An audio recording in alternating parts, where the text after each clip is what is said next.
भारत माता की वंदे छत्रपति शिवाजी महाराज की वीर राणी ಕಿತ್ತೂರು ಚೆನ್ನಮ್ಮನವರಿಗೆ ನಾಡಪ್ರಭು ಕೆಂಪೇಗೌಡರಿಗೆ ನಾಲ್ವಡಿ ಕೃಷ್ಣರಾಜ ಒಡೆಯರ್ ಅವರಿಗೆ ಕ್ರಾಂತಿವೀರ ಸಂಗೊಳ್ಳಿ ರಾಯಣ್ಣವರಿಗೆ ಭಾರತ ರತ್ನ ಡಾಕ್ಟರ್ ಬಾಬಾ ಸಾಹೇಬ್ ಅಂಬೇಡ್ಕರ್ ಅವರಿಗೆ ಸಂತ ಸೇವಾಲಾಲ್ ಮಹಾರಾಜ್ ಕಿ ವಿಶ್ವಗುರು ಬಸವಣ್ಣವರಿಗೆ ಮಹರ್ಷಿ ವಾಲ್ಮೀಕಿ ಅವರಿಗೆ ವೀರ ಸಾವರ್ಕರ್ ಅವರಿಗೆ ಭಗತ್ ಸಿಂಗ್ರಿಗೆ ಜೈ ಶ್ರೀರಾಮ್. ಹಿಂದೂ ಪರ ಸಂಘಟನೆಗಳ ಒಕ್ಕೂಟದಿಂದ ಇವತ್ತು ಮದ್ದೂರು ನಗರದಲ್ಲಿ ಬಲಿದಾನ ದಿವಸ ಈ ಒಂದು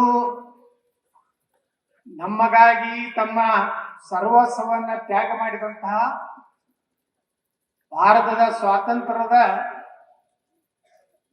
ಬಲಿದಾನ ನೀಡಿದಂತ ಎಲ್ಲ ದಿವ್ಯ ಚೈತನ್ಯಗಳಿಗೆ ನಾನು ಶಿರಸಾಷ್ಟಾಂಗ ನಮಸ್ಕಾರಗಳನ್ನು ಮಾಡಿ ಈ ಕಾರ್ಯಕ್ರಮದ ಅಧ್ಯಕ್ಷತೆಯನ್ನು ವಹಿಸಿದಂತಹ ಪರಂ ಪೂಜ್ಯ ಶ್ರೀ ಶ್ರೀ ಶ್ರೀ ನಿಶ್ಚಲಾನಂದ ಮಹಾಸ್ವಾಮೀಜಿಯವರು ಪೀಠಾಧ್ಯಕ್ಷರು ವಿಶ್ವ ಒಕ್ಕಲಿಗರ ಮಠ ಕೆಂಗೇರಿ ಅವರ ಪಾದಕಮಲಗಳಲ್ಲಿ ಭಕ್ತಿಪೂರ್ವಕ ನಮನಗಳನ್ನು ಸಲ್ಲಿಸಿ ಗುರುಗಳ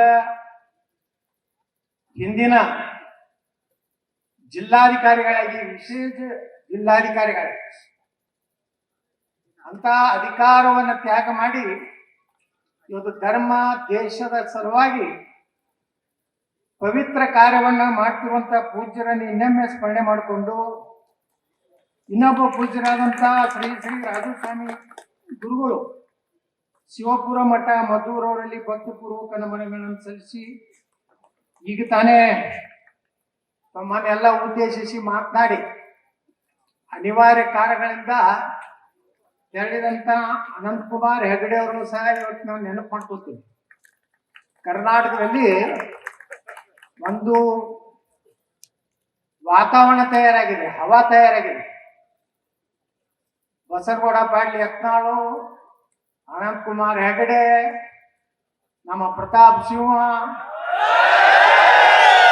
ಸಿಟಿ ರವಿ, ಇವ್ರು ಎಲ್ಲಾರನ್ನೂ ಹಳ್ಳಿ ಅಧಿಕಾರಿ ಏನಾದ್ರು ಸಿಕ್ಕರೆ ಕರ್ನಾಟಕದಲ್ಲಿ ಕ್ರಾಂತಿ ಆಗ್ತಾನೋ ಅಂತ ವಿಶ್ವಾಸ ಇವತ್ತು ಇಡೀ ರಾಜ್ಯದ ಹಿಂದೂ ಕಾರ್ಯಕರ್ತರಿದೆ. ಮೊದಲು ಸಭೆ ಮದ್ದೂರು ಈ ರಾಜ್ಯದ ಒಂದು ಗಂಡು ಮೆಟ್ಟಿನ ಸ್ಥಳ. ಯಾಕಂದ್ರೆ ಮದ್ದೂರನ್ನ ನಾವು ಒಪ್ಸ್ಕೊಂಡ್ ಬಿಟ್ರೆ ಕರ್ನಾಟಕವನ್ನು ಆಳ್ಲಿಕ್ಕೆ ಸಾಧ್ಯ ಅನ್ನೋದು ನನಗೆ ಗೊತ್ತಿದೆ.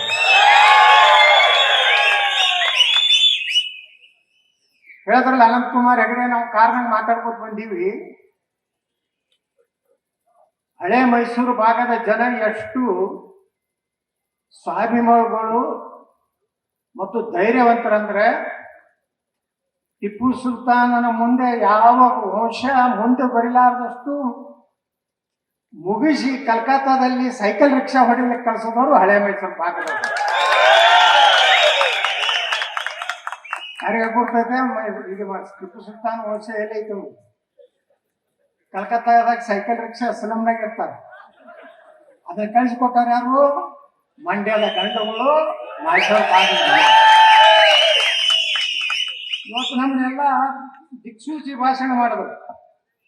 ನಮ್ಮ ನಿತ್ಯಾನಂದ ಎಸ್ ಬಿ ಅವರು ಇಡೀ ಭಗತ್ ಸಿಂಗ್ರ ಜೀವನ ಬಗ್ಗೆ, ಅವರ ಸಾಹಸದ ಬಗ್ಗೆ, ಅವರ ಕುಟುಂಬದ ಬಗ್ಗೆ ಮಾತನಾಡಿದ್ರು. ಅದೇ ರೀತಿ ಕಾರ್ಯಕ್ರಮವನ್ನ ಇವತ್ತು ಗಣಪತಿ ಕಾರ್ಯಕ್ರಮ, ಬಲಿದಾನ ದಿವಸ ನಡೆಯುವಂತಹದ್ದು ಕೆಲವೊಂದು ನಮ್ಗೆ ಗೊತ್ತೇ ಇರಲಿಲ್ಲ. ನಮ್ಗೆ ಗೊತ್ತಿದ್ದು ಈ ದೇಶನಾಗ ಇಬ್ರೇ, ಒಂದು ಗಾಂಧಿ, ಒಂದು ನೆಹರು. ಗಾಂಧಿ ಚರ್ಕ ತಿರುಗಿಸೋದತ್ತ, ನೆಹರು ಮಕ್ಕಕ್ಕೆ ಹೂವ ಕೊಟ್ಟಂತ ಸ್ವಾತಂತ್ರ್ಯ ಸಿಕ್ಕ. ಇಟ್ಬಿಟ್ರೆ ಏನಾರ ನಮಗೆ ಹೇಳ್ಯಾರ ಇತಿಹಾಸನಾಗ? ಇಷ್ಟು ಜನ ಸೇರಿರಲಿಲ್ಲ, 10,000 ಗಟ್ಟಲೆ ಜನ ಇವತ್ತು ಸೇರಿರಲಿಲ್ಲ. ಇದು ಬದಲಾವಣೆಯ ಗಾಳಿ ಬೀಸಲಾಕತೈತಿ. ಇನ್ ಮ್ಯಾಗ ಗಾಂಧಿ ನೆಹರು ಯುಗ ಮುಗೀತು ದೇಶದಲ್ಲಿ. ಈ ದೇಶದಲ್ಲಿ ಚಂದ್ರಶೇಖರ್ ಆಜಾದ್, ಭಗತ್ ಸಿಂಗ್, ವೀರರಾಣಿ ಕಿತ್ತೂರು ಚೆನ್ನಮ್ಮ, ಝಾನ್ಸಿ ರಾಣಿ ಲಕ್ಷ್ಮೀಬಾಯಿ, ಸ್ವಾತಂತ್ರ್ಯ ವೀರ ಸಾವರ್ಕರ್, ಛತ್ರಪತಿ ಶಿವಾಜಿ ಮಹಾರಾಜರು, ಮಹಾರಾಣಾ ಪ್ರತಾಪ್, ಅಹಿಲ್ಯಾಬಾಯಿ ಹೋಳ್ಕರ್, ಸಂಗೊಳ್ಳಿ ರಾಯಣ್ಣ, ಕೆಂಪೇಗೌಡರು, ನಾಲ್ವಡಿ ಕೃಷ್ಣರಾಜ ಒಡೆಯರು. ಅಷ್ಟೇ ಅಲ್ಲ, ನಮಗೆಲ್ಲರಿಗೂ ಪ್ರೇರಣೆ ಕೊಟ್ಟಂತವ್ರು ಇವರು. ಇವ್ರಿಗೆ ಪುಸ್ತಕನೇ ಇರಲಿಲ್ಲ, ಬರೀ ನಮ್ಮ ಪುಸ್ತಕದ ಕಲಿಸಿದ್ದು ನಮ್ಮ ಯಾರು ಗಾಂಧಿ, ನೆಹರು. ಇವ್ರು ಈ ಕಡೆ ಹಿಂದ ಹುಮಾಯೂನ, ಬಾಬರ, ಔರಂಗಜೇಬ, ಯಾವ್ದೋ ತಾಜ್ ಮಹಲ್ ಕಟ್ಟದತ್ತಲ್ಲ, ಶಾಜಹಾನ್. ಈ ನನ್ನ ಮಕ್ಕಳು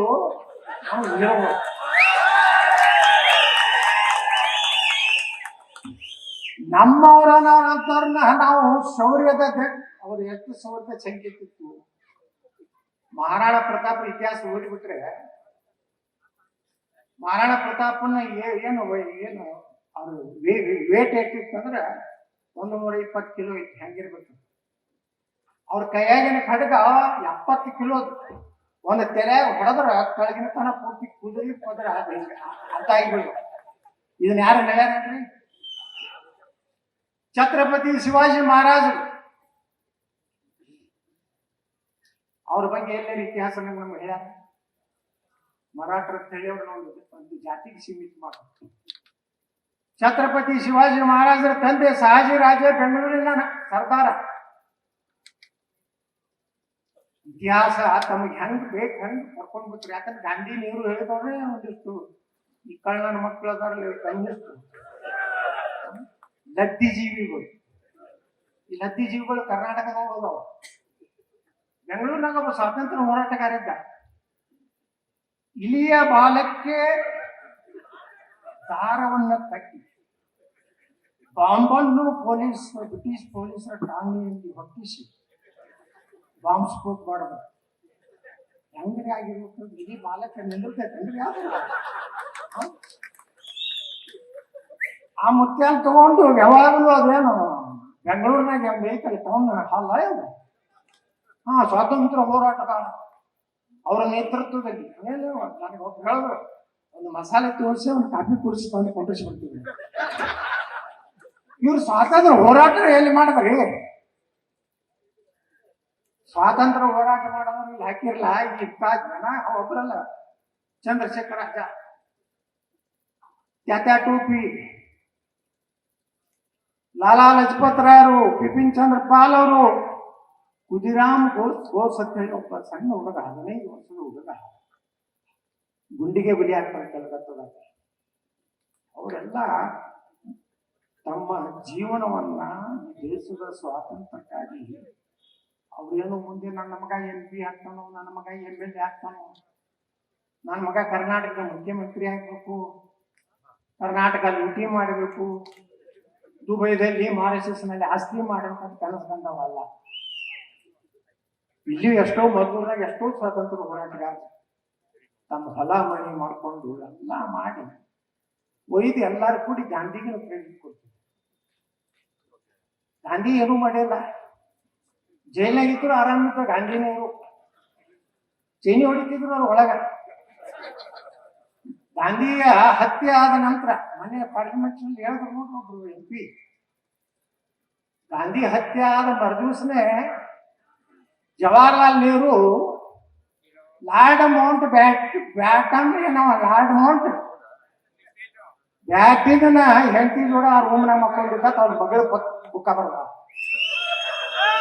ಇವ್ರು ನಮ್ಮ ಧೀಮಂತ ನಾಯಕರು ಚಾಚಾ ನೆಹರು ಗುಲಾಬಿ ಹಿಡ್ಕೊಂಡು ಇವರಿಂದ ಸ್ವಾತಂತ್ರ್ಯ ಸಿಗ್ಲಿಲ್ಲ ಬಂಧುಗಳೇ. ಇಂಥ ಅನೇಕ ಕಾರ್ಯಕರ್ತರು ಯುವಕರು ಎಷ್ಟು ಭಗತ್ ಸಿಂಗ್ಗೆ ಇವತ್ತು ಗಲ್ಲಿಗೆ 23 ವರ್ಷಕ್ಕೆ ಏನೋ ನಮ್ದು ಡಿಗ್ರಿ ಮುಗಿದಿರುದಿಲ್ಲ. ಆದ್ರೆ ದಡ್ ಅಂತ 30 ವರ್ಷ ತನಕ ನಾವು ಡಿಗ್ರಿ ಮಾಡ್ಕೊತಿರ್ತೀವಿ. ಯಕ್ಷಗಾನ ಕೊಡ್ತೀವಿ. ಆ ಕಾಲದಲ್ಲಿ ಒಂದು ಭಗತ್ ಸಿಂಗ್ ನೆನಪಿಸೋಲಕತ್ತೀವಿ, ರಾಜಗುರು ಅವ್ರನ್ನ ನೆನಪಿಸೋಲಕತ್ತೀವಿ, ಸುಖದೇವ್ ಅವ್ರನ್ನ ನೆನಪಿಸೋಲಕತ್ತೀವಿ, ಮದನ್ ಲಾಲ್ ಧಿಂಗ್ರಾ. ಏನ್ ಜಲಿಯನ್ನವಾಲಾ ಭಾಗದ ದುರಂತ ಆದ ನಂತರ ನಾವು ಯಾವ ಬ್ರಿಟಿಷ್ ಅಧಿಕಾರಿ ಇದ್ದಲ್ಲ ಅವನು ಹೋಗಿ ಗುಂಡು ಹಾಕದಂತ ಎಲ್ಲಿ ಲಂಡನ್ಗೆ ಹೋಗಿ ಅಷ್ಟು ಒಂದು ದೇಶಭಕ್ತಿಯಿಂದ ಭಾರತಕ್ಕೆ ಸ್ವಾತಂತ್ರ್ಯ ಸಿಕ್ಕಿದೆ. ಡಾಕ್ಟರ್ ಬಾಬಾ ಸಾಹೇಬ್ ಅಂಬೇಡ್ಕರ್ ಅವ್ರು ಹೇಳ್ತಾರ ಒಂದು BBC ಸಂದರ್ಶನಕ್ಕೆ, ನಾನು ಮಿಸ್ಟರ್ ಗಾಂಧಿನೇ ಭೇಟಿಯಾಗಿದ್ದೆ. ಮಿಸ್ಟರ್ ಗಾಂಧಿ ಬಳಿ ಮಹಾತ್ಮ ಅನ್ನುವಂಥ ಯಾವ ಗುಣಗಳನ್ನು ನನಗೆ ಕಾಣಿಸ್ಲಿಲ್ಲ. ಇದು ಯಾರು ಹೇಳ್ಯಾರ? ಭಾರತ ರತ್ನ ಡಾಕ್ಟರ್ ಬಾಬಾ ಸಾಹೇಬ್ ಅಂಬೇಡ್ಕರ್ ಹೇಳ್ತಾರೆ. ಬಂಧುಗಳೇ, ಮುಂದವ್ರು ಹೇಳ್ತಾರೆ, ಈ ದೇಶಕ್ಕೆ ಸ್ವಾತಂತ್ರ್ಯ ಸಿಕ್ಕಿದ್ದು ಗಾಂಧಿಯಿಂದಲ್ಲ, ಈ ದೇಶಕ್ಕೆ ಸ್ವಾತಂತ್ರ್ಯ ಸಿಕ್ಕಿದ್ದು ನೇತಾಜಿ ಸುಭಾಷ್ ಚಂದ್ರ ಬೋಸ್, ಭಗತ್ ಸಿಂಗ್, ಚಂದ್ರಶೇಖರ್ ಆಜಾದ್ ಅನೇಕರ ಭಯದಿಂದ ಬ್ರಿಟಿಷರು ಓಡಿ ಹೋದ್ರು ಹೊರತು ಗಾಂಧಿ ಚರ್ಕದಿಂದ ಓಡಿ ಹೋಗಲಿಲ್ಲ. ಇದು ನಾ ಹೇಳಕತ್ತಲ್ಲ, ಇದು ಯಾರು ಹೇಳಿದ್ದು? ಬಾಬಾ ಸಾಹೇಬ್ ಅಂಬೇಡ್ಕರ್ ಹೇಳ್ತಾರೆ. ಇವತ್ತು ನಾವು ಬಾಬಾ ಸಾಹೇಬ್ ಅಂಬೇಡ್ಕರ್ ಜೀವನ ಚರಿತ್ರೆ ನಮಗೂ ಗೊತ್ತಿರಲಿಲ್ಲ. ಅಂಬೇಡ್ಕರ್ ಅವ್ರನ್ನ ನಮ್ಮ ಪರಿಚಯ ಮಾಡಿಕೊಳ್ಳಿಲ್ಲ. ಒಂದು ಎರಡೇ ಲೈನ್, ಅಂಬೇಡ್ಕರ್ ಸಂವಿಧಾನ ರಚನೆ ಮಾಡಿದರು, 1945 ಪಾರ್ಲಿಮೆಂಟಲ್ಲಿ ಮಂಡಿಸಿದರು, ಮುಗೀತು. ಅವನವನು ಅಯೋಗ್ಯ ನನ್ನ ಮಕ್ಕಳು ಅಕ್ಬರ, ಔರಂಗಜೇಬ, ಶಹಜಾನ್ ಜಾತ್ಯತೀತ, ಇವರೆಲ್ಲ ಮಕ್ಕಳು ಜಾತ್ಯತೀತ. ಇವರೇನು ಸ್ವಾತಂತ್ರ್ಯ ಹೋರಾಟ, ಇವರೆಲ್ಲ ಮಹಾರಾಣಾ ಪ್ರತಾಪರು, ಶಿವಾಜಿ ಮಹಾರಾಜರಂತವ್ರು ಈ ದೇಶದಲ್ಲಿ ಹುಟ್ಟಿದ್ರಿಂದ ಇವರು ಮಣ್ಣಾಗಿಟ್ರು. ಒಂದು ದಿವಸನ ಅಕ್ಬರ ಮಹಾರಾಣಾ ಪ್ರತಾಪ್ ಮುಂದೆ ಯುದ್ಧಕ್ಕೆ ಬರಲಿಲ್ಲ. ಬರೇ ಮಹಾರಾಣಾ ಪ್ರತಾಪ್ ಅಂದ್ರೆ ಚಡ್ಡಾಗಿ ಹೋಗ್ಕೊಂಡ್ಬರ್ತಿದ್ದ. ಅಷ್ಟು ಧೈರ್ಯವಂತರು ನಮ್ಮ ದೇಶದಲ್ಲಿ ಆದಂಥ ಹುತಾತ್ಮರು, ಬಲಿದಾನ ಕೊಟ್ಟಂಥ ಪೂಜ್ಯನ ನಮ್ಮ ಗುರುಗಳು ಹೇಳಿದಾರಲ್ಲ. ಈಗ ನಾವೆಲ್ಲ ಈಗ ನೆನೆಸ್ಕೋಲಕತ್ತೀವಿ. ನಮ್ಗೆ ಎಷ್ಟೋ ಮಂದಿಗೆ ಭಗತ್ ಸಿಂಗ್ಗೆ ಗೊತ್ತಿರಲಿಲ್ಲ.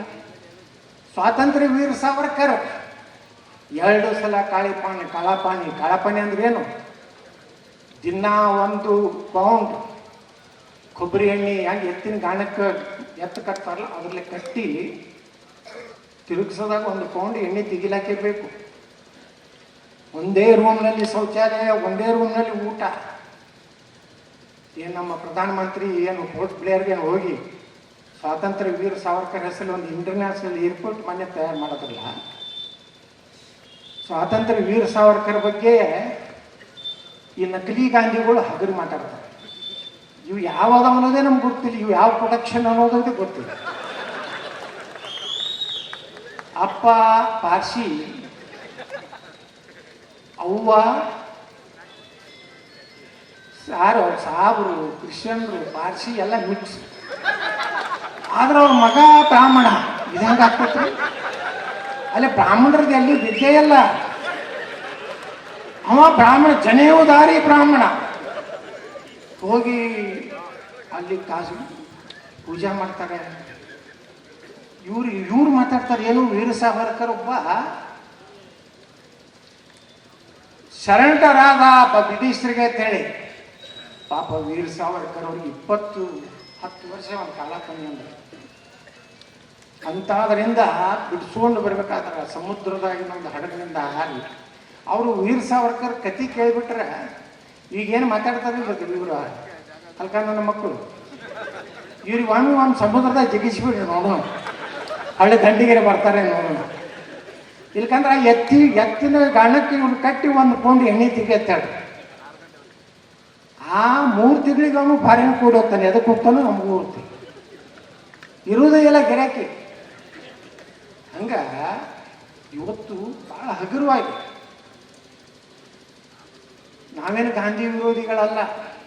ಗಾಂಧಿ ಒಬ್ಬ ಹೋರಾಟಗಾರ, ಸ್ವಾತಂತ್ರ್ಯ ಹೋರಾಟಗಾರ. ಆದ್ರೆ ಪೂರ್ಣ ಅವರೇ ಸ್ವಾತಂತ್ರ್ಯ ತಂದೋದಕ್ಕೆ ನಮ್ದು ಒಪ್ಪಿಗೆ ಇಲ್ಲ. ಏನಾದರೂ ಈ ದೇಶ ಭಾರತ ವಿಭಜನೆ ಆಗ್ಬೇಕಾದ್ರೆ ಈ ಗಾಂಧಿನಿಯರು, ಡಾಕ್ಟರ್ ಬಾಬಾ ಸಾಹೇಬ್ ಅಂಬೇಡ್ಕರ್ ಅವರು ಒಂದು ಬುಕ್ಕ ಬರ್ದಾರ. ನೀವೆಲ್ಲ ಓದ್ಬೇಕು, ಅಂಬೇಡ್ಕರ್ ಜೀವನ ಚರಿತ್ರೆನೂ ಓದ್ಬೇಕು. ನಾವು ಅಂಬೇಡ್ಕರ್ ಅವ್ರನ್ನ ದೂರ ಇಟ್ಬಿಟ್ಟು ಅವ್ರು ದಲಿತರಲ್ಲ. ಅಂಬೇಡ್ಕರ್ ಅವ್ರನ್ನ ಇವತ್ತು ನಾವು ನೆನೆಸೋ ವಿಧಾನಸಭೆಯಲ್ಲಿ ಹೇಳಿದೆ ನಾನು ಹೋದ ಟರ್ಮ್ನಲ್ಲಿ. ಈ ದೇಶದ ಸಂವಿಧಾನವನ್ನ ಬರೆದಂಥ ಬಾಬಾ ಸಾಹೇಬ್ ಅಂಬೇಡ್ಕರ್ ಅವರು ಈ ದೇಶದ ಪ್ರಧಾನಮಂತ್ರಿ ಆಗಬೇಕಾಗಿತ್ತು. ಅವ್ರು ಆಗದೇ ಇದ್ದರೆ ಸರ್ದಾರ್ ವಲ್ಲಭಭಾಯಿ ಪಟೇಲ್ ಪ್ರಧಾನಮಂತ್ರಿ ಆಗಬೇಕಾಗಿತ್ತು. ನೇತಾಜಿ ಸುಭಾಷ್ ಚಂದ್ರ ಬೋಸ್ರ ವಿಮಾನದಲ್ಲಿ ಪತನ ಆಯಿತು, ಅವರಾಗೆ ತ್ಯಾಗವಾದರೂ ಅವರೇನು ನಾಪತ್ತೆ ಆದರೂ ಇನ್ನೂವರೆಗೆ ಯಾವುದೇ ಸ್ಪಷ್ಟವಾದಂಥ ಸುಭಾಷ್ ಚಂದ್ರ ಬೋಸ್ ಬಗ್ಗೆ ಇತಿಹಾಸ ಇಲ್ಲ. ನೆಹರು ಒಂದು ಪತ್ರ ಬರೀತಾನೆ ಬ್ರಿಟಿಷ್ ಪ್ರಧಾನಮಂತ್ರಿಗೆ, ನಾವು ಸ್ವಾತಂತ್ರ್ಯ ನೀವು ಕೊಟ್ಟ ಮೇಲೆ ನೇತಾಜಿ ಸುಭಾಷ್ ಚಂದ್ರ ಬೋಸ್ ಎಲ್ಲಾರು ನಮ್ಮ ಭಾರತದಲ್ಲಿ ಸಿಕ್ಕರೆ ಅವನ್ನ ನಾವು ನೇತಾಜಿ ಸುಭಾಷ್ ಚಂದ್ರ ಬೋಸ್ ಅವ್ರನ್ನ ಒಬ್ಬ ಭಯೋತ್ಪಾದಕ ಅಂತ ಹೇಳಿ ನಿಮ್ಗೆ ತಂದು ಸರೆಂಡರ್ ಮಾಡ್ತೀವಿ ಅಂತೇಳಿ ನೆಹರು ಅಂದಿನ ಇಂಗ್ಲೆಂಡಿನ ಪ್ರಧಾನಮಂತ್ರಿಗೆ ಪತ್ರ ಬರೀತಾರೆ. ನೇತಾಜಿ ಸುಭಾಷ್ ಚಂದ್ರ ಬೋಸ್ರು ಭಯದಿಂದ ಭಾರತಕ್ಕೆ ಸ್ವಾತಂತ್ರ್ಯ ಸಿಕ್ತು ಅಂತ ಹೇಳಿದವ್ರು ಯಾರಪ್ಪ ಅಂದ್ರೆ ಅದು ಭಾರತ ರತ್ನ ಡಾಕ್ಟರ್ ಬಾಬಾ ಸಾಹೇಬ್ ಅಂಬೇಡ್ಕರ್. ಅಂಬೇಡ್ಕರ್ ಇನ್ನೊಂದು ಮಾತು ಹೇಳ್ತಾರೆ, ದ ಪಾರ್ಟಿಷನ್ ಆರ್ ಪಾಕಿಸ್ತಾನ್ ಒಂದು ಪುಸ್ತಕ ಬರ್ತಾರೆ. ನೀವೆಲ್ಲ ಯೂಟ್ಯೂಬ್ದಾಗ ಅದು ಹೋಗಿ ನೋಡ್ರಿ. ಬಾಬಾ ಸಾಹೇಬ್ ಅಂಬೇಡ್ಕರ್ ಅವ್ರು ಏನು ಹೇಳ್ತಾರೆ ಗೊತ್ತಿತ್ತನು? ಮೊನ್ನೆ ಗಣಪತಿ ಒಳಗೆ ಕಲ್ಲು ಹೋಗೋದ್ರಲ್ಲ ಈ ಮಕ್ಕಳು ಮದ್ದೂರ್ನಾಗ, ಅವಾಗ ಏನು ಹೇಳಿದ್ರು ಅಂಬೇಡ್ಕರ್ ಅವ್ರಿಗೆ ಗೊತ್ತಾ? ಭಾರತವನ್ನ ಧರ್ಮ ಆಧಾರದ ಮೇಲೆ ನೀವು ಹೊಡಿತಿದ್ರೆ ಮೊದಲೇದು ಹೊಡಿಬೇಡ, ಅದಕ್ಕೆ ನನ್ನ ವಿರೋಧ ಇದೆ. ಒಂದು ವೇಳೆ ಭಾರತ ಎರಡು ರಾಷ್ಟ್ರನಾಗಿ ನೀವು ಮಾಡೋದಿದ್ರೆ ಇಲ್ಲಿಯ ಕೊನೆಯ ಮುಸಲ್ಮಾನ ಪಾಕಿಸ್ತಾನಕ್ಕೆ ಹೋಗ್ಬೇಕು. ಇದು ನೆಹರು ಹೇಳಿದ್ದಲ್ಲ, ಗಾಂಧಿ ಹೇಳಿದ್ದಲ್ಲ, ಇದು ಯಾರು ಹೇಳಿದ್ದು? ಬಾಬಾ ಸಾಹೇಬ್ ಅಂಬೇಡ್ಕರ್. ಅಲ್ಲಿರುವಂತ ಕೊನೆ ಹಿಂದೂ ಭಾರತಕ್ಕೆ ಬರಬೇಕು. ಅವ್ರನ್ನ ನಮ್ಮ ಹಿಂದೂ ವಿರೋಧಿ ಅಂತ ಕರೀತಾರೆ. ಮುಂದವ್ರು ಹೇಳ್ತಾರೆ, ಎಲ್ಲಿವರೆಗೆ ಭಾರತದಲ್ಲಿ ಮುಸಲ್ಮಾನರು ಇರ್ತಾರೋ ಆ ದೇಶದಲ್ಲಿ ಶಾಂತಿ ನೆಲೆಸಲಿಕ್ಕೆ ಸಾಧ್ಯ ಇಲ್ಲ. ಇದು ಬಾಬಾ ಸಾಹೇಬ್ ಅಂಬೇಡ್ಕರ್ ಅವರು ಹೇಳಿದ್ದು. ಮುಂದುವರೆದವರು ಹೇಳ್ತಾರೆ, ಇಸ್ಲಾಂನಲ್ಲಿ ದೇಶವನ್ನ ತಮ್ಮ ತಾಯಿ ನೆಲ ತೊಟ್ಟುವಂತಹದ್ದು ಅವರ ಪುರಾಣದಲ್ಲಿಲ್ಲ. ಅವರು ತಮ್ಮ ನಿಷ್ಠೆ ಇರುವುದು ತಮ್ಮ ಧರ್ಮಕ್ಕೆ ಹೊರತು ಅವರು ಮತ್ತೊಂದು ಧರ್ಮದವ್ರನ್ನ ಸಹೋದರದಿಂದ ನೋಡುವುದಿಲ್ಲ. ಇದು ಯಾರು ಹೇಳಿದ್ದು? ಭಾರತ ರತ್ನ ಡಾಕ್ಟರ್ ಬಾಬಾ ಸಾಹೇಬ್ ಅಂಬೇಡ್ಕರ್ ಅವತ್ತು ಭವಿಷ್ಯ. ಇವತ್ತು ಏನಾಗ್ಲಕತ್ತೈತಿ? ನಿನ್ನೆ ರಂಜಾನ್ ಆಯ್ತು ಅವ್ರದ್ದು. ಇಡೀ ಹಿಂದೂಸ್ತಾನ ಎಲ್ಲಿ ಒಂದ್ ಕಡೆ ಕಲ್ಲು ಹೋಗಿದೀವಿ ಅಂತ ನಾವು, ಒಂದ್ ಕಡೆ ನಾವು ಅರ್ಲಿ ಮಾಡೇವಿ ಹಿಂದೂಗಳು. ಮತ್ತೆ ಈ ಮಕ್ಕಳಿಗೆ ಗಣಪತಿ ಬಂದ್ರೆ ಯಾಕೆ ಬ್ಯಾನೆ ಆಗ್ತದೆ? ನಾವು ಗಂಟಿ ಹೊಡೆದ್ರೆ ಬ್ಯಾನೆ ಆಗ್ತದೆ. ಇಷ್ಟು ಅಂಬೇಡ್ಕರ್ ಅವ್ರನ್ನ ಯಾಕೆ ಸ್ಮರಣೆ ಮಾಡ್ಕೋಬೇಕಂದ್ರೆ ಅವತ್ತೇ ಗಾಂಧಿ, ನೆಹರು, ಸರ್ದಾರ್ ವಲ್ಲಭಾಯ್ ಪಟೇಲ್ ಒಂದು ಭಾಷಣದಾಗ ಹೇಳಿದ್ದಾರೆ, ಭಾರತ ಪಾಕಿಸ್ತಾನ ಬೇರೆ ಬೇಕಂದಾಗ ಇಡೀ ಭಾರತದಲ್ಲಿ ಮುಸಲ್ಮಾನರು ನಾವೆಲ್ಲ ಪಾಕಿಸ್ತಾನಕ್ಕೆ ಹೋಗ್ತೀವಿ. ಈ ಆಕಳ ಗೋಮೂತ್ರ ಕುಡಿಯೋರು ಕೂಡ, ಆಕಳ ಪೂಜಾ ಮಾಡೋರು ಕೂಡ ನಾವು ಇರ್ಲಾಕ್ ಸಾಧ್ಯ ಇಲ್ಲ ಅಂತ ಹೇಳಿ ಇಡೀ ಭಾರತದಲ್ಲಿ ಮುಸಲ್ಮಾನರು ಪಾಕಿಸ್ತಾನ ಬಿಡಿದ್ರು. ಆದ್ರೆ ಪಾಕಿಸ್ತಾನ ಕೊಡುದು ಗಟ್ಟಿ ಆಯ್ತು. ಮೊಹಮ್ಮದ್ ಜಿನ್ನಾ ನೇತೃತ್ವದಲ್ಲಿ ಕೊಡುದು ಅಂತ ಹೇಳಿ ಬಾರ್ಡರ್ ಎಲ್ಲ ಫಿಕ್ಸ್ ಆದ್ಮೇಲೆ ಅದೇ ಮುಸಲ್ಮಾನರು ಇಲ್ಲ, ನಾವು ಇಲ್ಲೇ ಇರ್ತೀವಿ, ಅವತಂಬರಂಗ್ ಇರ್ತೀವಿ, ನಾವು ಭಾರತವನ್ನು ಬಿಟ್ಟು ಹೋಗುದಿಲ್ಲ ಅಂತ ಹೇಳಿ ಹೊಸ ನಾಟಕ ಚಾಲು ಮಾಡಿದ್ರು. ಇದ್ಯಾವ ನಾಟಕ ಅಂತ ಕೇಳಿದ್ರು ಯಾರು? ವಲ್ಲಭಾಯ್ ಪಟೇಲ್. ಈ ಇತಿಹಾಸ ನಮ್ಗೆ ಏನು ಗೊತ್ತಿರ್ಲಿಲ್ಲ. ನಮ್ಗೆ ಒಳ್ಳೆ ಮಳ್ಳಿ ಅವನೇ ಚರಕ ತಿರುಗಿಸದ. ಈ ನೆಹರುಗ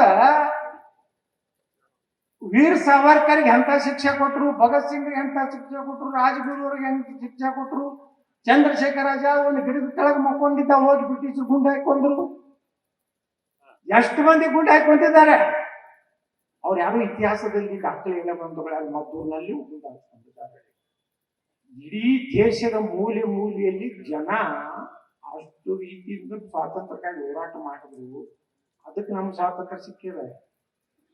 ಇವತ್ತೇನಾಗ್ಲಕತ್ತದ ನಮ್ಮ ದೇಶದಲ್ಲಿ? ನಮ್ಮ ರಾಜ್ಯದ ಬಜೆಟ್ ನೋಡಿಬಿಟ್ರೆ, ಮನಿ ಬಜೆಟ್ ನೋಡಿದ್ರ ಎಲ್ಲ ಸಾಬ್ರಿಗೆ, ಕುರುಬರಿಗೂ ಇಲ್ಲ, ಒಕ್ಕಲಿಗರಿಗೂ ಇಲ್ಲ, ಲಿಂಗಾಯತರಿಗೂ ಇಲ್ಲ, ದಲಿತರಿಗೂ ಇಲ್ಲ, ಬ್ರಾಹ್ಮಣರಿಗಿಲ್ಲ. ಒಂದು 2-3 ಪೇಜ್ ಅದೇ ಓದುದು. ಮೌಲಾನಾ ಕಲಾಂ ಆಜಾದ್ ಸಿಬಿಎಸ್ಇ ಅಂತ ಕಲಿತಾರ, ಅವರು ಬರೇ ಬಾಂಬ್ ಮಾಡೋದು ಕಲಿತಾರೆ. ಸಿಬಿಎಸ್ಇ ಕಲಿತಾರ. ಮುಸ್ಲಿಂ ಮಹಿಳೆಯರಿಗೆ ಆತ್ಮರಕ್ಷಣೆಗಾಗಿ ಕರಾಟೆ ಕಲಿಸಬೇಕು. ಮುಸ್ಲಿಂ ನಿರುದ್ಯೋಗ ಯುವಕರಿಗೆ 3 ಲಕ್ಷ ರೂಪಾಯಿ ಕೊಡೋದು. ಮಕ್ಕಳಿಗೆ ಹುಡುಗರಿಗೆ ಹಾಕಿಲ್ಲ. ಕುರುಬರಲ್ಲಿ ಅರೇ ನೀವು ಹಾಲಮತ ಸಮಾಜದವ್ರಿದ್ರಿ, ನಿಮ್ಮ ಹಾಲಮತಕ್ಕೂ ಏನು ಮಾಡಿಲ್ಲ. ಹೋಗಿ ಬಿಟ್ಟು ನಾನು ಬರೇ ಬಜೆಟ್ 183 ಪೇಜ್ ಓದಿದ್ರೆ ಬರೆಯಲ್ಲೇ ಅವ್ರಿಗೆ ಎಲ್ಲ ಮಸೂದಿ ಕಟ್ತೀನಿ, ಕಂಪೌಂಡ್ ಕಟ್ತೀನಿ, ಅವರಿಗೆ ಮೌಲ್ಯಗಳಿಗೆ ಇಟ್ಟು ಒಂದು ಮೊಲ್ಲಾಗಿ ಇಟ್ಟು ಕೊಡ್ತೀನಿ. ಬಿಟ್ರೆ ನೀವೆಲ್ಲ ವಿಚಾರ ಮಾಡ್ತೀವಿ. ನೀವು ಜಾತಿ ಮ್ಯಾಗ ನಾವು ಓಟ್ ಹಾಕ್ಬಾರ್ದು. ಕರ್ನಾಟಕ ಹಿಂಗೆ ನಾವು ಬಿಟ್ಟಿವ್ ತಿಳ್ಕೊರಿ, ಪಾಕಿಸ್ತಾನಕ್ಕಿಂತ ಭಾರಿ ಸರ್ಕಾರ ಬರ್ತದೆ. ಪಾಕಿಸ್ತಾನದಾಗ ಇಟ್ಟು ಘೋಷಣೆ ಮಾಡಿರ್ತಿಲ್ಲ ಸಾಗರಿಗೆ. ಅಲ್ಲಿ ಅಂತೂ ಹಿಂದೂಗಳ ಪರಿಸ್ಥಿತಿ ನೀವು ಬಂಗಾಳದಾಗ ನೋಡ್ಲಾಕತ್ತೀರಿ. ಸಜೀವ ದಹನ ಮಾಡ್ಲಾಕತ್ತಾರ. ಕೇರಳದಾಗ ಏನಾಗ್ಲಾಕತ್ತದ, ಕೇರಳ ಫೈಲ್ ನೋಡ್ರಿರ್ಬೇಕು, ಕಾಶ್ಮೀರ ಫೈಲ್ ಅದು ಮದ್ದೂರ್ಗೆ ಬರೋದಿಲ್ಲ ಅಂತ ತಿಳ್ಕೊಬೇಡ್ರಿ. ಇಲ್ಲಿ ಭಾಳ ಆದ್ರೆ ಮದ್ದೂರ್ನಾಗ ಒಂದು 7-8% ಅದಾರ, ಸುಮ್ಮ ಅದಾರ. 35-40 ಆದ್ರೆ ದಾವಣಗೆರೆಗೆ ಹೆಂಗೆ ಟಿಕೆಟ್ ಬೇಡಕತ್ತ ನೋಡೋದಿಲ್ಲ. ಮುಂದೆ ಮದ್ದೂರ್ನು ಬೇಡ್ತಾರೆ. 30% ಆದ್ಮೇಲೆ ಯಾವ ಗೌಡನು ಬರೋದಿಲ್ಲ, ಈ ಗೌಡನು ಬರೋದಿಲ್ಲ. ಎಲ್ಲಾನು ಅವ್ರ ಮನ್ಯಾಗ ಚಾ ಕೊಳ್ಳಕ್ ಇರ್ಬೇಕಾಗ್ತದೆ. ನಾ ಹೇಳಿನಿ ಮನೆ, ನಾವು ಹಿಂಗೆ ಕೂತೀವಿ. ಹಿಂದೂಗಳು ಒಂದಾಗದೇ ಇದ್ರೆ ಬರೀ ನಮ್ಮ ಗುರುಗಳು ಬಹುಶಃ ಹಿಂದಿನ ಗುರುಗಳು ಕಾಣಿಸ್ತೈತೆ. ಅದೇನೋ ಒಂದು ಸ್ಟೇಟ್ಮೆಂಟ್ ಕೊಟ್ಟಿದ್ದು, ಎಷ್ಟು ಮಂದಿ ಅವರಿಗೆ ಹೌದಲ್ರಿ ಊರಿಗೆ ಎಷ್ಟು ಮಂದಿ ಅವ್ರ ಮ್ಯಾಗ ಇದು ಮಾಡೋದು ವಿಚಾರ ಮಾಡಿ. ಅವ್ರದಂದ್ರೆ ಅಟ್ಯಾಕ್ ಮೈ ಬ್ರದರ್ಸ್ ಅತ ನೋಡೋಣ. ನಾವು ಬ್ರದರ್ಸ್ ಅನ್ನಿ ಯಾವ ರೀತಿ ನಾವು ಹೋಗ್ಲಕ್ ಬರೀ ಅಂದ್ರೆ ಹಿಂದೂಗಳ ಹೋಟೆಲ್ನಾಗ ಏನು ಶಕ್ತಿನೇ ಇಲ್ವಾ? 70,000 ಅದಾರ್ಥ ದಾವಣಗೆರೆ ಕೂಡ ಹೋಗ್ತಾರ. ನಾನು ಬಿಜಾಪುರ್ನಾಗ ಎಟ್ಟೋದಾಗ ಗೊತ್ತೈತೆ ನಿಮ್ಗೆ. 2,80,000 ಓಟ್ನಾಗ 1,26,000 ಓಟ್ ಅದಾವ್ರು. ಆದ್ರೂ ನಾ ಆಚೆ ಬರ್ತೀನಿ 7,000. ನಾವು ಓಟೇ ಬಿಡೋದಿಲ್ಲ.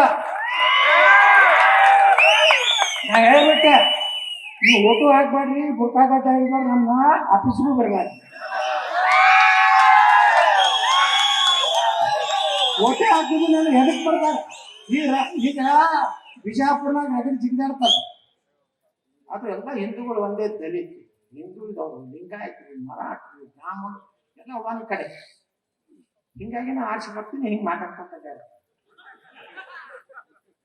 ಗಣಪತಿಗೆ ಕಲ್ಲು ಹೋಗುದು, ಪೆಟ್ರೋಲ್ ಬಾಂಬ್ ಹಾಕ್ತಾರೆ, ಅದು ಗಂಟಿಗೆ ಶಬ್ದ ಕೇಳಿಸು ನಮ್ಮ ಕಡೆ ಆಗುದಿಲ್ಲ. ಆಗುದಿಲ್ಲ ಅಂದ್ರೆ ಗಾಂಧಿ ಮಾಡಿಕೊಟ್ಟಂದ್ರೆ ಪಾಕಿಸ್ತಾನಕ್ಕೆ ಹೋಗ್ರಿ. ಇಲ್ಲಕ್ಕಿದ್ರಪ್ಪ ನಮ್ಮ ಗಣಪತಿ ಕಲ್ಲು ಹೊಡಿತೀವಿ. ಗಣಪತಿ ಏನ್ ಮಾಡಿದ? ಇನ್ ಮ್ಯಾಗ ಹಂಗ ನಡೆದಿಲ್ಲ. 2028ಕ್ಕೆ ಈ ರಾಜ್ಯದಲ್ಲಿ ಹಿಂದೂ ಸರ್ಕಾರ ಬರುವುದೇ. ಈಗ ಅನಂತಕುಮಾರ್ ಹೆಗಡೆ ನಾವು ಒಂದೇ ಸ್ಟೇಜ್ ಮ್ಯಾಗ ಬಂದೀವಿ. ಇನ್ನ ಬಾಳ ಮಂದಿ ಹೊರಗೆ ಬರೋರದೀವಿ. 28ಕ್ಕೆ ನಮ್ಮ ಸರ್ಕಾರ ಬಂದ್ರ ಗಣಪತಿ ಮ್ಯಾಗ ಕಲ್ಲು ಹೋಗಿದ್ರೆ ಬುಲ್ಡೋಜರ್ ಚಾಲು. ಎಲ್ಲಾರು ಒಪ್ಪಿಗೆ ಐತಿಲ್ಲ. ಪೊಲೀಸರ ಕೈಯಾಗ ಜಂಗ್ ಹತ್ತಿದ ಬಂದೂಕ್ ಇರುದಿಲ್ಲ, AK-47. ಅವನು ಜೈಲಿಗೆ ಕರ್ಕೊಂಡು ಹೋಗಿ ಬಿರಿಯಾನಿ ತಿನ್ಸುದಿಲ್ಲ.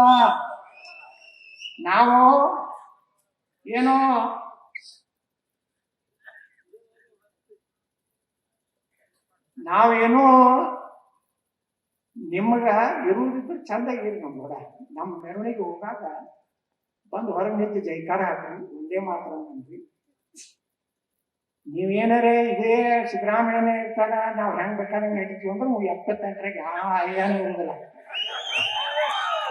ನೀವೇನ್ ಮಾಡ್ತೀರಿ ಇನ್ನೊಂದು 2 ವರ್ಷ ಮಜಾ ಮಾಡಿ. ಪಾಪ ನಮ್ಮ ಪೊಲೀಸರಿಗೆ ನಾ ಬೈದಿಲ್ಲ, ಯಾಕಂದ್ರೆ ಅವ್ರ ಮ್ಯಾಗಿಂದ ಆರ್ಡರ್ ಬರ್ತಾವ. ಹಿಂದೂ ಕಾರ್ಯಕ್ರಮ ಮಾಡ್ತಾರಂದ್ರೆ ಏನು ಭಾಷಣ ಮಾಡ್ತಾರೆ, ರೆಕಾರ್ಡಿಂಗ್ ಮಾಡ್ತಾರೆ, ಒಂದು ಕೇಸು. ನನ್ನ ಮ್ಯಾಗ 79 ಇದ್ದು, ಈಗ 83 ಆಗ ಹಾಕತ್ತೇಳಿ ಬೇಕಾದಕ್ಕೆ ಹಾಕಿದ್ರು ನಾವು ಹೋಗ್ತೀವಿ. ನ್ಯಾಯಾಲಯದ ನ್ಯಾಯ ಸಿಗ್ತದೆ, ಮತ್ತೆ ಹೊರಗೆ ಅಡ್ಡಾಡ್ತೀವಿ. ನಾನು ಒಂದ್ ದಿವಸನೇ ಜೈಲಿಗೆ ಹಾಕ್ಬೇಕಂತ ಓಡಾಡಕತ್ತಾರ ಅವ್ರು. ತಾಯೇನು ಹಂಗೂ ಇಲ್ಲ. 28ರಾಗ ನಾವೇ ಬರ್ತೀವಿ.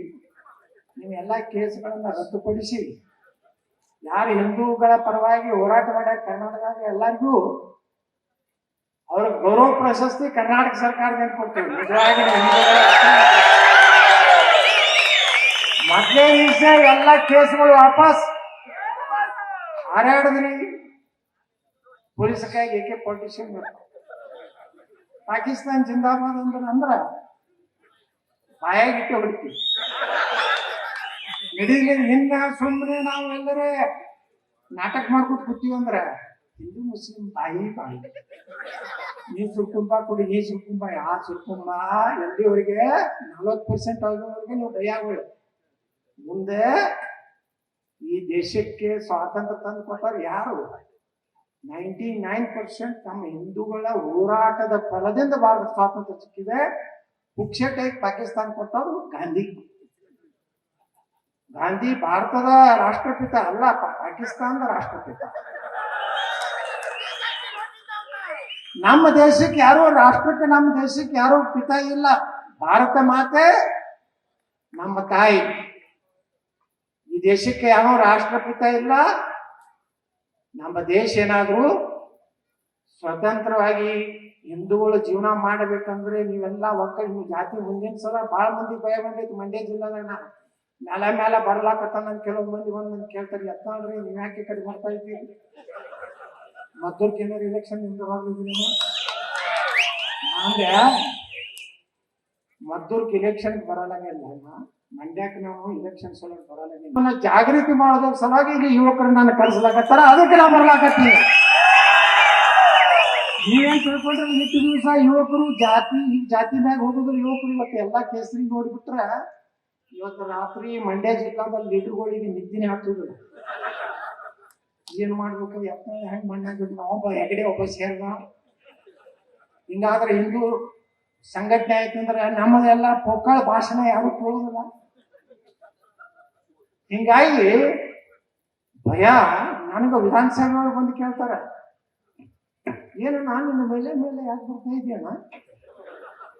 ಏನ್ ನಿಮ್ ಜಾತಿನೂ ಇಲ್ಲ, ಲಿಂಗಾಯತರು ಇಲ್ಲಿ ಲಿಂಗಾಯತರ ಸಲುವಾಗಿ ನಾ ಇಲ್ಲ, ಸಮಸ್ತ ಹಿಂದೂಗಳ ಸಲುವಾಗಿ ನಾನು ಮಂಡ್ಯ, ಮೈಸೂರು, ಬೆಂಗಳೂರು, ಗ್ರಾಮೀಣ ಎಲ್ಲ ಕಡೆ ಹಾಕಾಗ್ತೀನಿ. ನಿಮಗೆ ನೀವೇನೋ ಅಂಜಬೇಡ್ರಿ. ಪೊಲೀಸರು ಅವ್ರು ನಿಮ್ ಕಿರ್ಕಿ ಕೊಡ್ತಾರ, ನಿಮ್ ಪರ್ಮಿಷನ್ ಕಿರ್ಕಿ ಕೊಡ್ತಾರ, ನೀವು ಮಾಡಬೇಡ ಅಂತಾರ, ಎಲ್ಲಿ ಮಾಡ್ತೀವತ್ತಾರ, 108 ಪ್ರಶ್ನೆಗಳು ಕೇಳ್ತಾರೆ. ಕೇಳಿ ಅದು ಹೊಡೆದಿದ್ರು ಅಲ್ಲಿ ಮ್ಯಾಗಿನ್ ಕೊಡ್ತಾರೆ. ಮೈಕ್ ಹೋಮ್ ಮಿನಿಸ್ಟರ್, ನಮಗ್ ಗೊತ್ತಿಲ್ಲದಂತ ಹೋಮ್ ಮಿನಿಸ್ಟ್ರು ಅವರು ಮಂಡ್ಯದಲ್ಲಿ ಏನ್ ನಡೆದಿದೆ, ಮದ್ದೂರಿನಲ್ಲಿ ಯಾವ ಕಾರ್ಯಕ್ರಮ, ಅದನ್ನ ನೋಡಿ ಆದಷ್ಟು ಅದನ್ನ ಅವಾಯ್ಡ್ ಮಾಡ್ಲಿಕ್ಕೆ ಪ್ರಯತ್ನ ಮಾಡಿ. Honourable CM is very serious about that. ಅಲ್ಲಿ DGIGP ಹೇಳ್ತಾರ, ಇಲ್ಲಿ IGP what is going on in Mandya in Maddur. Sir that Hindu ಸಂಘಟನೆ ಡೋಂಟ್ ಟಾಲರೇಟ್ ಹಿಮ್, ಬಡಿರಿ ಅಂತ ಹೇಳ್ತಾರೆ. ಅವ್ರ ಕಡೆಯಿಂದನೇ 28ರಾಗ ಏನ್ ನೀವು ಹೊಟ್ಟಿಗೆ ಬಡಿದ ಅಂತ ಹೇಳಿ ಯಾರಲ್ಲ IGDG ಅವ್ರು ಯಾರು ಅದಾರಲ್ಲ, ಅವ್ರ ಕಡೆಯಿಂದನೇ ದೇಶ ವಿರೋಧಿ ಕೆಲಸ ಮಾಡೋದು ಮುಖ್ಯ ಗುಂಡು ಹೊಡಿಸ್ತೀವಿ. ಈಗ ಉತ್ತರ ಪ್ರದೇಶದಾಗ ಅವರೇ IAS IPS ಇದ್ರಲ್ಲ, ಈಗ ಹೆಂಗ್ ಮಾಡಕತ್ತಾರೆ ಯೋಗಿ ಆದಿತ್ಯನಾಥ್ ಅಂತ ಹೇಳಿ ಒಂದೇ ಕ್ವಾಯಿಂಟ್ ತಂತ್ರ ಕಥಮೆ. ಎಲ್ಲಿ ಅವ್ರು ಕರ್ಕೊಂಡು ಬಂದು ಬಿರಿಯಾನಿ ತಿನ್ನಿಸಿ ಮತ್ತೆ ಈಗೆಲ್ಲ ಜಾತ್ಯಾತಿ ಲೀಡರ್ಗಳು ಅವರ ಜೈಲಿಗೆ ಹೋಗಿ ಹಣ್ಣು ಹಾಕ್ಲಪ್ಪತ್ತು ತುಂಬ ಆರಾಮ್ ರೋ ಹಣ್ಣು ತುಮಾರ ಪೀಚೆ ಅದ್ರ ನಮ್ಮ ಜಮೀನಣ್ಣ ಬದಲ್ಲ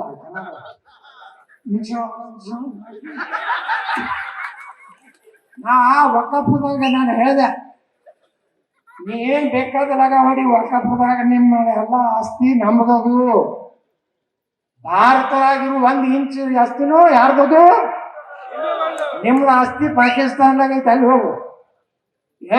ಬಿಡುದಿಲ್ಲ ಅಂತ ನಾನು ಬಿಡುದಿಲ್ಲ. ವಿಧಾನಸಭಾದಾಗ ಎದುರು ಡಿಸಮ್ ನಾಳೆದ ಜಮೀನ್ ಯಾರ ಮುಂದೆ ನಾಟಕ ಮಾಡಿರ್ಬೇಕು, ನಾನು ಮುಂದೆ ಅರಿವಿಲ್ಲ. ವಕಫದು ಎಷ್ಟು ದೊಡ್ಡ ಸಮಸ್ಯೆ ಇಲ್ಲ, ಮಂಡ್ಯದಾಗೂ ಆಯ್ತು. ಎಲ್ಲ ಆಸ್ತಿ ಅವ್ರದೇ ಇರ್ತಾರ. ಈ ರೀತಿ ನಾವು ಜಾಗೃತ ಆಗದಿದ್ರೆ ನಮ್ಮ ಜನಪ್ರತಿನಿಧಿಗಳಿಗೆ ನಮ್ದು ಭಾವನೆ ಕೇಳುವಂತ ವ್ಯವಧಾನ ಇಲ್ಲ. ಇವರೆಲ್ಲ ಸಾವಿರಾರು ನಮ್ಮ ಯುವಕರು ಪ್ರಾಣ ಕೊಟ್ಟು ಸ್ವಾತಂತ್ರ್ಯ ಸುಮ್ಮನೆ ಅವ್ರು ಸಾಧರಿಸಬೇಕಾದಲ್ಲ ನಮ್ಮ ಹಿಂದೂಗಳ ಮುಂದಿನ ಭವಿಷ್ಯದ ದೃಷ್ಟಿಯಿಂದ ನಾವೆಲ್ಲ ಒಂದಾಗ್ಬೇಕು ಬಂಧುಗಳೇ. ಮದ್ದೂರಿಗೆ ಬಂದಾಗ ನಾನು ನಿರೀಕ್ಷೆ ಮಾಡಿರ್ಲಿಲ್ಲ. ಹೋದ್ಸಲ ಬಂದಾಗ ಗಣಪತಿ ಕಾರ್ಯಕ್ರಮದಲ್ಲಿ ಸುಮಾರು 20-25 ಜನ ಸೇರ್ತಾರಂದ್ರೆ ಮುಂದಿನ ದಿವಸಗಳಲ್ಲಿ ನಾನು ಇಡೀ ರಾಜ್ಯದಲ್ಲಿ ಈಶಾನ್ಯ ಮೂಲೆಯಿಂದ ನಮ್ಮ ಏನಲ್ಲಿ ಗಣಪತಿ ಅದಲ್ಲ ಅಲ್ಲಿ ಪೂಜೆ ಮಾಡಿ ಇಡೀ ಚಾಮರಾಜನಗರದಿಂದ ಬೀದರ್ವರೆಗೆ ಹಿಂದೂ ಸಮಾಜವನ್ನ ಜಾಗೃತ ಮಾಡುವಂತ ಕಾರ್ಯಕ್ರಮ ಪ್ರಾರಂಭ ಮಾಡ್ತೀನಿ. ಪ್ರತಿ ತಾಲೂಕಿಗೆ ಬರ್ತೀನಿ, ಹಿಂದೂಗಳನ್ನ ಒಕ್ಕಟ್ಟು ಮಾಡ್ತೀನಿ. ಮುಂದೆ ಒಬ್ರು ಯಾರೋ 50 ವರ್ಷದ್ದು ಏನೋ ದೊಡ್ಡ ಕಾರ್ಯಕ್ರಮ ಚಿತ್ರದುರ್ಗ ದಾವಣಗೆರೆಗೆ ಮಾಡೋದ, ಅಲ್ಲೇ ನಾನು 25 ಲಕ್ಷ ಹಿಂದೂಗಳನ್ನ ಕೂಡಿಸಿ 2028ಕ್ಕೆ ಕರ್ನಾಟಕದಲ್ಲಿ ಹಿಂದೂ ಪರವಾದ ಸರ್ಕಾರ ಬರಲಿಕ್ಕೆ ಒಂದು ಪ್ರತಿಜ್ಞೆಯ ಕಾರ್ಯಕ್ರಮವನ್ನು ಮಾಡ್ತೀನಿ. ನೀವೆಲ್ಲರೂ ಆ ಕಾರ್ಯಕ್ರಮ ಬರ್ರಿ. ಇವತ್ತು ಇಲ್ಲಿ ಸೇರಿದವ್ರನ್ನ ಯಾರು ನಿಮ್ಗೆ ರೊಕ್ಕ ಕೊಟ್ಟು ತಂದಿಲ್ಲ, ನಿಮ್ಮ ಬಾಡಿಗೆ ಕೊಟ್ಟು ಟೆಂಪೋ ಟ್ರಾಕ್ಷನ್ ಹಾಕೊಂಡು ಬಂದಿಲ್ಲ, ಡಾಬಾದಾಗ ನಿಮಗೆ ಕೋಳಿ ಕುರಿ ತಿನ್ಸಿಲ್ಲ, ದಾರು ಕುಡಿಸಿಲ್ಲ.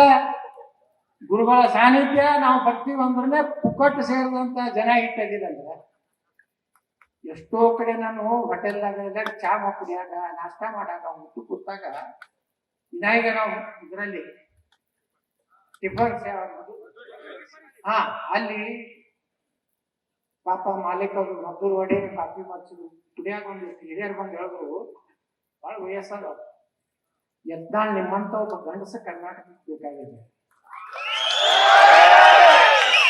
ಗಟ್ಟಿಯಾಗಿ ಮಾತಾಡಬೇಕಾಗಿದೆ. ಬರೇ ನಾಟಕ ಅವ್ರು ಬರೋಣ, ನಾವು ಸಹೋದರಂಗಿರ್ಬೇಕು. ಸಹೋದರಿ ಹೆಂಗ್ ಸುಂದಾಡಿ ಇರ್ತೀವಿ, ಅವ್ರ ಹೆಂಗು ಸಹೋದರರು ಆಗೋದೇ ಇಲ್ಲ. ನಮ್ಮವ್ರನ್ನ ಸಹೋದರ ಮಾಡ್ಕೋರಿ, ನಮ್ಮ ಹಿಂದುಳಿದವ್ರನ್ನ ಸಹೋದರ ಮಾಡ್ಕೋರಿ, ದಲಿತನ ಸಹೋದರ ಮಾಡ್ಕೋರಿ. ನಾವು ಎಲ್ಲಾರು ಜೀವಂತ ನೋಡ್ರಿ. ಮೊನ್ನೆ ದಲಿತ ಹುಡುಗನದು ದಿಲ್ಲಿ ಒಳಗ ಬರೀ ಬಣ್ಣ ಹತ್ತಿದ್ರು, ಸ್ವಲ್ಪ ಬಣ್ಣ ಹತ್ತಿದ್ದಿಲ್ಲ. ಏನ್ ಮಾಡಿದ್ರು? ದಲಿತ ಹುಡುಗನ ಕೊಲೆ ಮಾಡಿದ್ರ. ಅವನ ಹೆಸರೇನು? ತರುಣ್. ಎಷ್ಟು ದಲಿತ ಸಂಘಟನೆ ಪ್ರತಿಭಟನೆ ಮಾಡಿದ್ರಿ? ವಿಚಾರ ಮಾಡ್ರಿ. ಯಾರು ಒಬ್ಬರೇ ಕರ್ನಾಟಕದ ದಲಿತ ಸಂಘಟನೆದವರು ಅದನ್ನ ಖಂಡನೆ ಮಾಡಿದ್ರ? ದಲಿತ ಬಲಿಯಾಗಿದ್ದು ದಲಿತ. ಇವತ್ತು ಅವ್ರ ಪರವಾಗಿ ಹೋರಾಟ ಮಾಡ್ತಾ ಇರೋರು ಬಜರಂಗದವರು, ಶ್ರೀರಾಮಚಂದ್ರನವರು, ಹಿಂದೂ ಪರ ಸಂಘಟನೆಗಳು. ನಾವೇ ನಿಮಗೆ ಬರೋರು, ನೀವೇ ನಮಗೆ ಬರೋರು. ಅದನ್ನ ಅಂಬೇಡ್ಕರ್ ಅವರು ಹೇಳಿದಾರೆ. ಏನಾರ ನ್ಯಾಯ ಸಿಕ್ತಿತ್ತು ಅದು ಹಿಂದೂಗಳಿಂದಲೇ ಒಂದಿಲ್ಲ ಒಂದ್ ದಿವಸ ನಾವು ನ್ಯಾಯ ತಗೋತೀನಿ ಅಂತೇಳಿ ಅವತ್ನ ಅಸೆಂಬ್ಲಿ ಒಳಗೆ ಹೇಳಿದೆ. ಅಂಬೇಡ್ಕರ್ ಅವರು ಪ್ರತ್ಯೇಕ ದೇಶ ಬೇಡಿದ್ರೆ, ದಲಿತ ಸ್ಥಾನ ಬೇಡಿದ್ರೆ ಕೊಡ್ಲೇಬೇಕಾಗ್ತಿತ್ತು. ಆದ್ರೆ ಅಂಬೇಡ್ಕರ್ ದಲಿತ ಸ್ಥಾನ ಬೇಡಲಿಲ್ಲ. ಪಾಕಿಸ್ತಾನಕ್ಕೆ ಹೋಗೋ ಈ ದಲಿತರಿಗೆ ಹೋಗಬೇಡ ಅಂತ ಹೇಳಿದವರು ಅಂಬೇಡ್ಕರ್. ಒಬ್ಬ ಹೋದ, ಯಾರು ಮೊಹಮ್ಮದ್ ಅಲಿ ಜಿನ್ನಾ ಮಾತು ಕೇಳಿ, ಯಾರು ಜೋಗೀಂದ್ರನಾಥ್ ಮಂಡಲ್ ಅಂತ ಒಬ್ಬ ದೊಡ್ಡ ದಲಿತ ಲೀಡರ್, ಅಂಬೇಡ್ಕರ್ ಸಮನಾದಂತ ಲೀಡರ್ ಒಬ್ಬ ಜೋಗೀಂದ್ರನಾಥ್ ಮಂಡಲ್ ಹತ್ತಿದ್ರು. ಅವ್ರಿಗೇನ್ ಹೇಳ್ಬಿಟ್ಟ ಮೊಹಮ್ಮದ್ ಅಲಿ ಜಿನ್ನಾ, ನೀವು ದಲಿತರನ್ನ ನೋಡ ಬಂದ್ಬಿಟ್ರಿ ಪಾಕಿಸ್ತಾನಕ್ಕ, ನಿಮ್ಮನ್ನ ಅಣ್ತಮ್ಮನ ನೋಡ್ಕೋತೀನಿ ಅಂತ ಹೇಳಿ ಪಾಪ ದಲಿತರನ್ನ ಕರ್ಕೊಂಡು ಪಾಕಿಸ್ತಾನಕ್ಕೆ ಹೋದ್ರು. ಪಾಕಿಸ್ತಾನದ ಪ್ರವಾಸಿಗಳಾದ್ರು. ಮೊದಲನೇ ಪಾಕಿಸ್ತಾನದ ಕಾನೂನು ಮಂತ್ರಿ ಯಾರು ಗೊತ್ತಾ? ಜೋಗಿನಾಥ್ ಮಂಡಲ್. ಅಂಬೇಡ್ಕರ್ ಹೋಗೊಂದು ಮಾತು ಹೇಳ್ತಾರೆ ಜೋಗಿನಾಥ್ ಮಂಡಲ್ಗೆ, ದಲಿತರನ್ನ ಕರ್ಕೊಂಡು ನೀವು ಹೋಗಬೇಡ ಪಾಕಿಸ್ತಾನದಾಗ, ಎಲ್ಲರೂ ದಲಿತರು ಅವ್ರಿಗೆ ರಕ್ಷಣೆ ಸಿಗುದಿಲ್ಲ ಅಂತ ಹೇಳಿದ್ರು ಸಹ ಜೋಗಿನಾಥ್ ಮಂಡಲ್ಗೆ ಏನೋ ಜಿನ್ನಾ ಹೇಳಿಬಿಟ್ಟು ಹೋದ. ಗುರುಗಳೇ ಒಂದು ಕ್ಯಾಬಿನೆಟ್ ಮೀಟಿಂಗ್ ಕರೀಲಿಲ್ಲ ಆ ಪುಣ್ಯಾತ್ಮ. ಸಾಕಷ್ಟು ದಲಿತರ ಮೇಲೆ ದೌರ್ಜನ್ಯ ಆಗಲಕತ್ತ ಪಾಕಿಸ್ತಾನದಾಗ. ಅವಾಗ ಅವತ್ತಿನ ಪಾಕಿಸ್ತಾನ ಪ್ರಧಾನಮಂತ್ರಿ ಬಳಿ ಆ ಜೋಗಿನಾಥ್ ಮಂಡಲ್ ಮಂತ್ರಿ, ಕಾನೂನು ಮಂತ್ರಿ ಹೋಗಿ ವಿನಂತಿ ಮಾಡ್ಕೊಂಡಿರ್ಲಿಲ್ಲ, ನನ್ನ ದಲಿತ ಸಮುದಾಯಕ್ಕೆ ಬಹಳ ಅತ್ಯಾಚಾರ ಮಾಡ್ಲಾಕತ್ತಾರೆ, ನಮ್ಮ ಹೆಣ್ಮಕ್ಳ ಮೇಲೆ ಇದು ಮಾಡ್ಲಾಕತ್ತಾರೆ, ಅದಕ್ಕೆ ನೀವು ರಕ್ಷಣೆ ಕೊಡ್ಬೇಕಂದ್ರೆ ಏನ್ ಹೇಳಿದ್ರು ಪಾಕಿಸ್ತಾನ ಅಂದಿನ ಪ್ರಧಾನಮಂತ್ರಿ ಆ ಜೋಗಿನಾಥ್ ಮಂಡಲ್ ಕಾನೂನು ಮಂತ್ರಿ ಏನ್ ಹೇಳೋದು ಗೊತ್ತೇನು? ಅಲ್ಲಿ ಮೊಹಮ್ಮದ್ ಅಲಿ ಜಿನ್ನಾಗ್ ಹೋಗಿ ಹೇಳತ್ತಂದ, ಮೊಹಮ್ಮದ್ ಅಲಿ ಜಿನ್ನಾ ಸತ್ತು ಹೋಗ್ಯಾನ ಹೆಂಗ್ ಮಾಡೋದು? ಅವ ಸತ್ತು ಹೋಗ್ಯಾನಂದ್ರೆ ನೀನು ಸತ್ತು ಹೋಗಿ. ಆ ಜೋಗಿನಾಥ್ ಮಂಡಲ್ ರಾತ್ರೋರಾತ್ರಿ ಭಾರತಕ್ಕೆ ಓಡಿ ಬಂದು ಒರಿಸ್ಸಾದಲ್ಲಿ ಒಂದು ಸ್ಲಮ್ನಾಗಿದ್ದು ಕೊನೆ ಪ್ರಾಣ ಭಾರತದಲ್ಲಿ ಕಳ್ಕೊಂತ. ಇದು ನೋಡಿ ನೀವು ಹೋಗಿ ಯೂಟ್ಯೂಬ್ದಾಗ ಜೋಗಿನಾಥ್ ಮಂಡಲ್. ಅದಕ್ಕೆ ನಾ ದಲಿತ ಬಂಧುಗಳಲ್ಲಿ ವಿನಂತಿ ಮಾಡ್ಕೊತೀನಿ, ನಿಮ್ಗೆ ಏನಾರೇ ರಕ್ಷಣೆ ಕೊಡೋದಿದ್ರೆ ಅದು ಹಿಂದೂ ಸಮಾಜನೇ ಕೊಡೋದು ಹೊರತು ಮುಸಲ್ಮಾನರಲ್ಲ. ಇದನ್ನ ತಲೆಯಾಗ ಇಟ್ಕೊಂಡ್ಬಿಡ್ರಿ. ನೀವೇನು ದಲಿತ ಮುಸ್ಲಿಂ ಬಾಯಿ ಅಥವಾ ಹೇಳ್ತಾನಲ್ಲ ನಾವು ಯಾರು ಹೈದರಾಬಾದ್ ನಾವು ಬೇವರ್ಸಿ ಹೇಳ್ತಾನ 15 ಮಿನಿಟ್ ಪೊಲೀಸನ್ನ ಹಿಂದೆ ಸರಿಸಿಬಿಡ್ರಿ, ನೀವು 100 ಕೋಟಿ ಇದೆಲ್ಲ ಹಿಂದೂಗಳು ನೀವು ಸಂಪೂರ್ಣ ತಲೆ ಕೆಡಿತೀವಿ ಅಂತ. ಯಾರು ಬೇವರ್ಸಿ ತಮ್ಮ ದರ್ಬೇಸಿ ಚಲೋ ಹೆಸರಿಟ್ಟು ನೋಡ್ರಿ. ಹೊಸ ಅವ MLA ಅದಾನಲ್ಲಿ. ಅವ ಏನ್ ಹೇಳ್ತಾನ, 15 ಮಿನಿಟ್ ಪೊಲೀಸನ್ನ ಮಿಲಿಟರಿ ಸರಿಸ್ಬಿಟ್ರಿ ಭಾರತದಾಗ, ಹಿಂದೂಗಳು ನೀವು 100 ಕೊಟ್ಟಿದಿರಲ್ಲ ನಿಮ್ಮ ಖಲಾಸ್ ಮಾಡಿಬಿಡ್ತೀವಿ ಅಂತಾನ. ಅಂದ್ರೂ ಅವನ ಮ್ಯಾಗ ಕೇಸ್ ಹಾಕೋದು ನನ್ನ ಮ್ಯಾಗ ಹಾಕ್ತಾನ. ಅವ್ನು ಒಳಗೆ ಹಾಕ್ಬೇಕಿಲ್ರಿ. ಹಂಗಾಗಿ ಏನಾಗ್ಬಿಟ್ಟದ ಅಂದ್ರೆ ಈ ದೇಶದಲ್ಲಿ ಸ್ವಾತಂತ್ರ್ಯಕ್ಕಾಗಿ ಹೋರಾಟ ಮಾಡಿದಂತ ಪುಣ್ಯಾತ್ಮರು ಬಿಟ್ಟು ಬರೇ ಗಾಂಧಿ ನೀರು ಗಾಂಧಿ ನೀರು ಗಾಂಧಿ ನೀರು ಚಾಚಾ ಮತ್ತು ಅಕ್ಟೋಬರ್ 2 ಬರ್ತಂದ್ರ ಅದೇ ಹಾಡು. ಅವತ್ತು ಇನ್ನೊಬ್ಬ ಮಹಾಪುರುಷನ ಜಯಂತಿ ಐತಿ. ಯಾರು? ಲಾಲ್ ಬಹದ್ದೂರ್ ಶಾಸ್ತ್ರಿ ಅವ್ರ ಜಯಂತಿ ಐತಿ. ನಾನಂತರೂ ಲಾಲ್ ಬಹದ್ದೂರ್ ಶಾಸ್ತ್ರಿ ಫೋಟೋ ಕಟ್ಟಿ ಹಾರ ಅಕ್ಟೋಬರ್ 2. ಗಾಂಧಿ ಅಲ್ಲೇ ಇರ್ತಾನೆ, ಯುರೋಪ್ ಅಲ್ಲೇ ಇರ್ತದೆ. ಯಾಕಂದ್ರೆ ಗಾಂಧಿ ದಿಲ್ಲಿ ಒಳಗ ಪಾಕಿಸ್ತಾನದಿಂದ ಹಿಂದೂಗಳು ಲಕ್ಷಾಂತರ ಹಿಂದೂಗಳು ಬರ್ತಾರೆ ಭಾರತ ವಿಭಜನೆ ಆದಾಗ. ಅಲ್ಲೆಲ್ಲ ಇವೆಲ್ಲ ಮುಸಲ್ಮಾನರ ಕಡೆ ಪಾಕಿಸ್ತಾನಕ್ಕೆ ಹೋಗಿರ್ತಾರೆ, ಮಸೂತಿಗಳು ಎಲ್ಲ ಖಾಲಿ ಇರ್ತಾವೆ. ಹಿಂದೂಗಳು ಹೋಗಿ ಗಾಂಧಿ ಕೇಳ್ಕೊತಾರೆ, ಮಸೂತಿಗಳು ಎಲ್ಲ ಖಾಲಿ ಅದಾವು, ಅದಕ್ಕೆ ನಾವು ಅಲ್ಲಿ ಇರ್ತೀವಿ ಅಂದ್ರೆ ಗಾಂಧಿಯೇ ಅಲ್ಲಿ ಇರ್ತಕ್ಕಂಥದ್ದು ಪವಿತ್ರವಾದ ಸ್ಥಳ ಅಂತ.